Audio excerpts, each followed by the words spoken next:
Bismillahirrahmanirrahim. Assalamualaikum warahmatullahi wabarakatuh. Halo anak-anak, bertemu lagi dengan Bu Fauzia.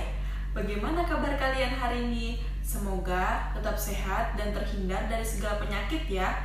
Amin. Baik, sekarang kita lanjut ke pembelajaran hari ini. Jangan lupa tetap semangat, rajin belajar, pantang menyerah.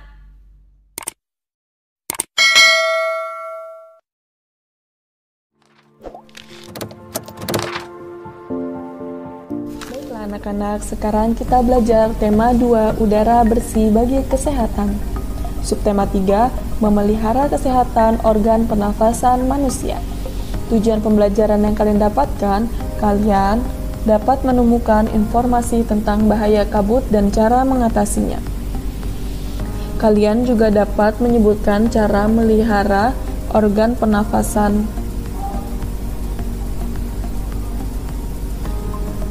Sebelum melanjuti pembelajaran ini, kalian dapat membaca dan juga menemukan informasi pada bacaan yang berjudul 9 bahaya kabut asap dan cara mengatasinya pada halaman 92 sampai 94. Silakan dibaca ya anak-anak.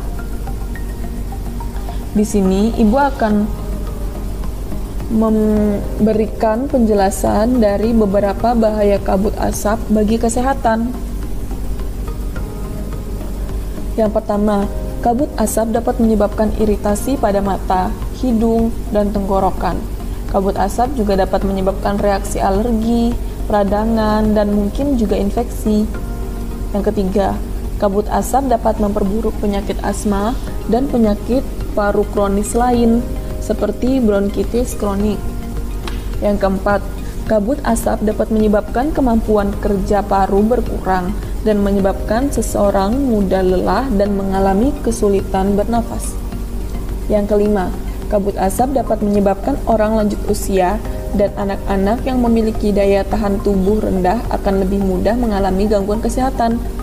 Yang keenam, kabut asap dapat mengurangi kemampuan tubuh dalam mengatasi infeksi paru-paru dan saluran pernafasan, sehingga lebih mudah terjadi infeksi. Ketujuh, kabut asap dapat memperburuk penyakit pernafasan yang sudah ada.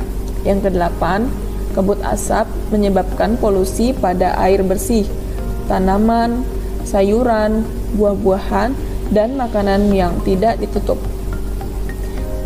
Yang terakhir, kabut asap dapat memperburuk kondisi lingkungan sehingga infeksi saluran pernafasan akut atau yang biasa disebut dengan ISPA akan mudah terjadi. Lalu bagaimana sih Bu cara kita melindungi diri dari kabut asap? Banyak sekali anak-anak cara kita untuk melindungi diri dari kabut asap. Ibu akan memberikan beberapa contoh dari melindungi diri dari kabut asap. Yang pertama, hindari atau kurangi aktivitas di luar rumah atau gedung, terutama bagi kita yang menderita penyakit jantung dan gangguan pernafasan.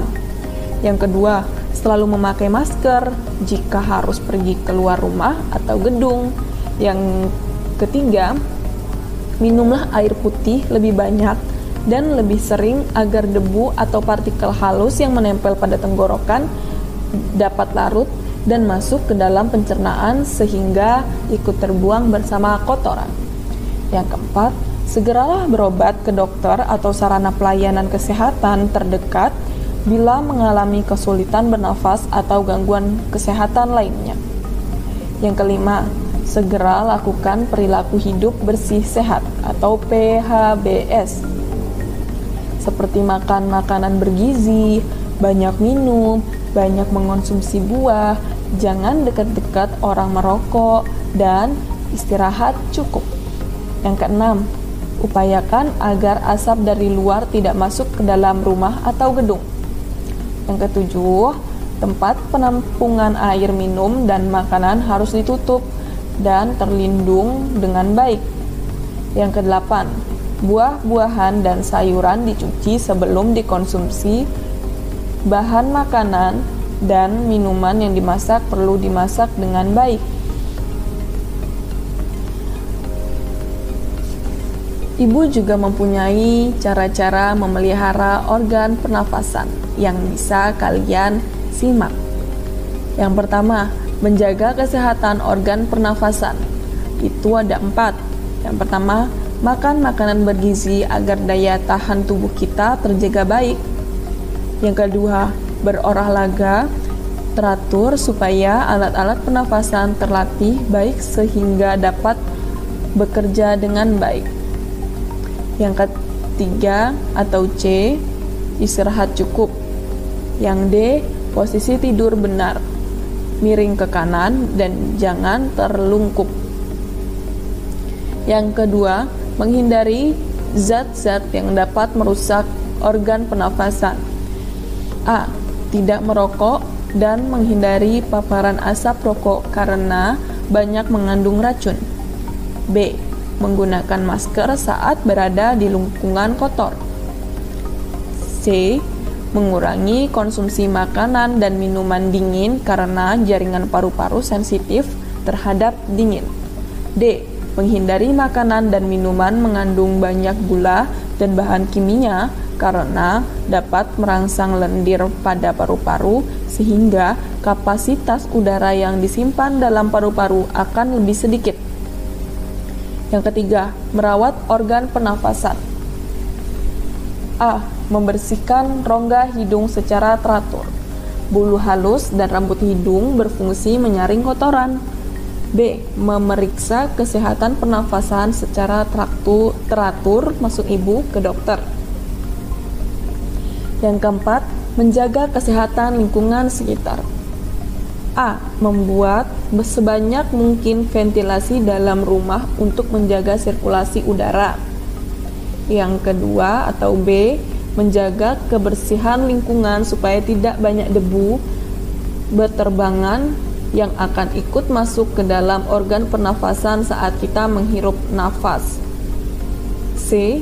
Membuat udara bersih di lingkungan sekitar rumah dengan menanam banyak tumbuhan hijau. Serta yang D. Mencegah ruangan lembab karena virus dan bakteri mudah berkembang di ruangan dengan kelembapan tinggi. Baik anak-anak, cukup sekian dari Ibu. Semoga ilmunya dapat bermanfaat. Terima kasih anak-anak. Alhamdulillah, pembelajaran hari ini sudah selesai. Semoga pembelajaran hari ini dapat kalian pahami dan bermanfaat untuk kalian semua ya. Cukup sekian dari Ibu. Wassalamualaikum warahmatullahi wabarakatuh.